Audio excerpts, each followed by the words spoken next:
এরপর আরো একবার আপনাদের প্রত্যেককে স্বাগত জানাই। এবার যে খবরটির দিকে নজর রাখবো, বিএমএস বনাম বিজেপি। আর এই বিজেপি বনাম বিএমএস এর ঘটনাই এখন ধর্মনগরের সবচাইতে বেশি আলোচ্য বিষয়। ধর্মনগরে প্রায় প্রতিদিন এই বিষয়গুলো কিন্তু দিনের পর দিন বাড়ছে। কিছুদিন আগেই আমরা শুনতে পেয়েছিলাম ধর্মনগরের বিধায়ক বিধানসভার অধ্যক্ষ বিশ্ববন্ধু সেনের মুখে বিএমএস কে নিয়ে কটাক্ষ। আর এবার আরও একবার আজকে কিন্তু বিএমএস এর তরফে ধর্মনগরে কর্মবিরতির ডাক দেওয়া হয়েছে। আপনাদের জানিয়ে রাখছি যে খবরটির দিকে নজর রাখবো, বিএমএস এর তরফে জানানো হচ্ছে যে তাদেরকে নাকি নানাভাবে হুঁশিয়ারি, হামলা, হুজ্জতির একেবারে হুমকি দেওয়া হচ্ছে। তাদেরকে বলা হচ্ছে তাদের অফিস যেন ছেড়ে দেওয়া হয়। এবং কিছুদিন আগেই নাকি বিজেপির কিছু নেতৃত্ব, বিএমএস এর নেতৃত্ব এবং প্রশাসনিক কিছু আমলারা বসে একটা বৈঠক করে এই সমস্ত কিছু ঠিক করার চেষ্টা করেছিলেন। আলোচনার মাধ্যমে সব কিছু ঠিক হলেও পরবর্তী সময় 29 তারিখ থেকেই নাকি পুনরায় শুরু হয় তাদের উপর আরও একবার তাদের উপর এই ধরনের হুমকি ধমকির বিষয়গুলো। এবং তাদেরকে নাকি বলে দেওয়া হয়েছে 30 মিনিটের মধ্যে যদি তারা তাদের অফিস খালি না করে তাহলে তাদেরকে কিন্তু নানাভাবে আক্রান্ত হতে হবে। এবং এই সমস্ত হামলা হুজ্জতির হুমকি পেয়ে তারা কিন্তু আতঙ্কিত হয়ে পড়েন। যারা বিএমএস এর গাড়ির চালকরা রয়েছেন তারা তারপর বাধ্য হয়ে আজকে কিন্তু ধর্নায় বসে। তারা জেলা শাসকের কাছে যায়, জেলা শাসকের কাছে গিয়ে ডেপুটেশন প্রদান করেন। এবং যেটা ভারতীয় প্রাইভেট ট্রান্সপোর্ট মহাসংঘের জেনারেল সেক্রেটারি অসীম দত্ত সাংবাদিকদের মুখোমুখি হয়ে জানিয়েছেন যে এর আগেও নাকি তিনি ধর্মনগরে গিয়ে প্রশাসনিক আধিকারিক, বিজেপি নেতৃত্ব এবং বিএমএস এর নেতৃত্বদের নিয়ে বসে আলোচনা করেছিলেন। কিন্তু আলোচনা করে কাজের কাজ যখন খানিকটা সময়ের জন্য হলেও পরবর্তী কিছু সময় পর থেকেই নাকি তাদের উপর এই ধরনের বিষয়গুলো পুনরায় হতে থাকে। আমরা ধর্মনগরের বিধায়ক বিশ্ববন্ধু সেনের মুখে এমনটাও বলতে শুনেছি যে আগের বাম জামানার কিছু বাম ক্যাডার যারা বাম জামানার সময় এই সমস্ত মজদুর সংঘের সঙ্গে যুক্ত ছিল তারাই আজকে রামাবলী গায়ে দিয়ে, বামাবলী ফেলে দিয়ে রামাবলী গায়ে নিয়ে বিএমএস করছে। আর তারা চেষ্টা করছেন নিজেদেরকে বড় বিজেপি দাবি করার। আর এই সমস্ত কিছুর মধ্যেই কিন্তু ধর্মনগরের এখন টান টান উত্তেজনা। বিএমএস বনাম বিজেপির গোষ্ঠী কোন্দলে ধর্মনগরের রাজনৈতিক পরিস্থিতি কিন্তু অনেকটাই বিষিয়ে উঠেছে। এবং বিএমএস এর তরফে যারা অয়েল ট্যাঙ্কার রয়েছে যাদের, তারা কিন্তু বন্ধ কর্মবিরতি পালন করার সিদ্ধান্ত নিয়েছেন। যতক্ষণ পর্যন্ত না তাদের সমস্যার সমাধান হয় তারা কর্মবিরতি পালন করবেন বলেই আজকে কিন্তু তারা সাংবাদিকদের মুখোমুখি হয়ে জানিয়েছেন। কি বলেছেন ভারতীয় প্রাইভেট ট্রান্সপোর্ট মহাসংঘের জেনারেল সেক্রেটারি অসীম দত্ত, শোনাবা। মিছিল হয়েছে ডিএম অফিসের মধ্যে, আমরা ধর্না তো বসছি এতক্ষণ অবধি। আমরা কি হইতেছে এখানে, কীভাবে শ্রমিক শোষণ হইতেছে সমস্ত কিছু সবার সামনে তুলে ধরা হয়েছে। তো তারপরে এসডিএম সাহেব বারবার ফোন করতেছে, আমারে এসডিপি সাহেব ফোন করতেছে যে এটা বইয়া কথা কয়ে এটা শেষ করার লেগে। তো তারা যেহেতু প্রশাসন আমাকে ডাকছে তাহলে আমি গেলাম। বসার পরে অনেক আলোচনা হয়েছে। আলোচনা হয়েছে কী সলিউশন, কীভাবে সলিউশন থাকতে পারেন। আমি বলছি দেখেন আমি তো বেশি কিছু চাই না, বলে কি চান।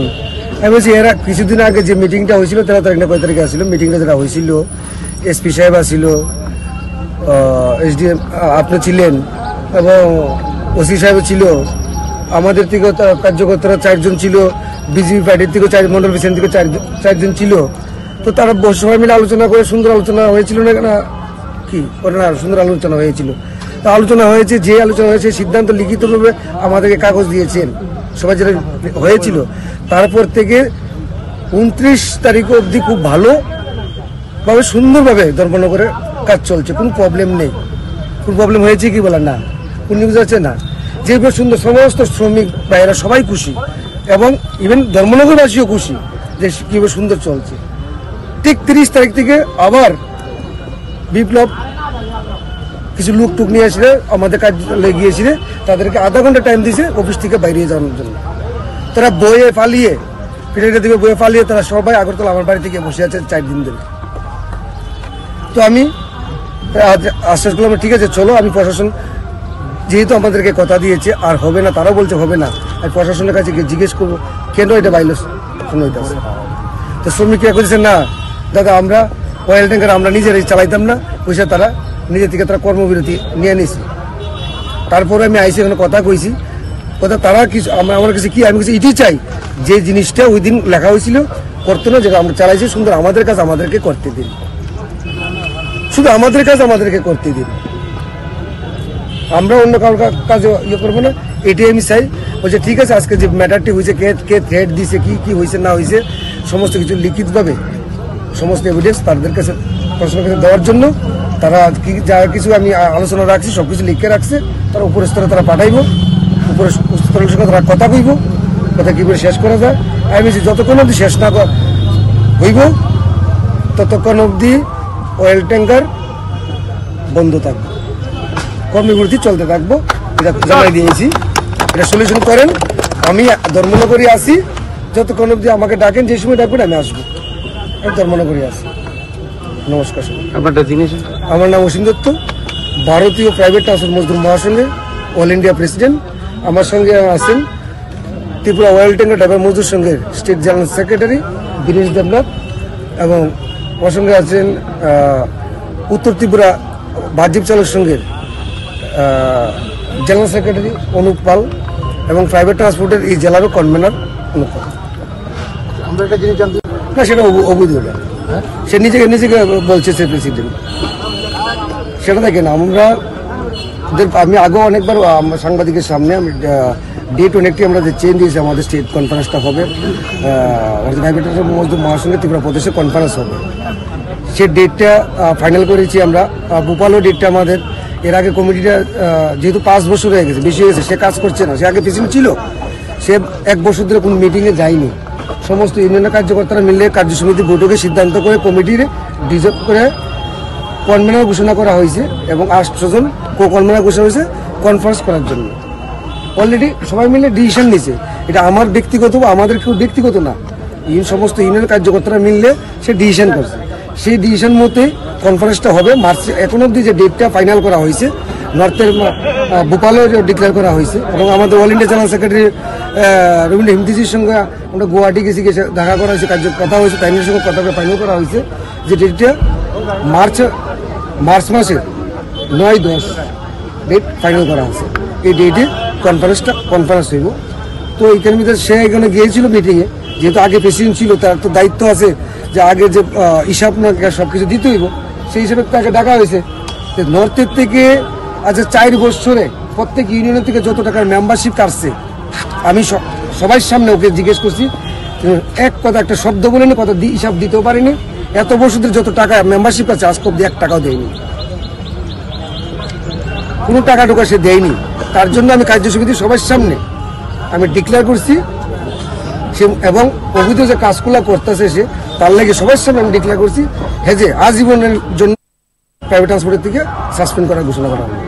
আমি সবার সামনে আমি ঘোষণা করছি কার্যসমিতি একজন, এবং সে ব্যক্তি নিজেগুলো প্রটেস্ট করেনি যে আমাকে কেন করবে বা আপনার ভুল কথা বলছেন, কি কিছু কথা বুঝতে পারছেন। সে নিজে কেন আসছিল প্রেসিডেন্ট কোথায় আছে, তো প্রেসিডেন্টের তো কাগজ থাকবো, দেখো কাগজ তোমাকে দায়িত্ব দেওয়া হয়েছে, তো কমিটি প্রেসিডেন্ট থাকবে, তোমার তো বডি থাকবো, ফুল বডিতে থাকবো, তুমি প্রেসিডেন্ট পুরো বডি থাকবো, তো বডি কই? আমি আপনাদের কাছে বলতে পারছি পুরো বডিতে তো থাকবো, এটা বডি কোথায়? ভাইস প্রেসিডেন্ট থাকবো, সেক্রেটারি থাকবো, নাকি থাকবো না, সবাই থাকবো, বডি কোথায়? আপনি বলছেন যে বিপ্লব যেখানে সে নিজের প্রেসিডেন্ট ডিক্লেয়ার করে, সে অবৈধভাবে সে আবার ওই যে দোকান বন্ধ করে টাকা নেওয়া, শ্রমিকদেরকে গাড়ি বন্ধ করে টাকা নেওয়া, সে একবার তার অভ্যাস হয়ে গেছে না শোষণ করা, এই যে কয়েকদিন ধরে সে করতে পারতেছে না, যে হ্যাঁ সে তার এপিডে গেছে, সে এটার লেগে সে এইরকম কাজ করতেছে। আপনি বলছেন যে মিছিল হয়েছে ডিএম অফিসের মধ্যে আমরা ধর্নাতে বসছি এতক্ষণ অবধি।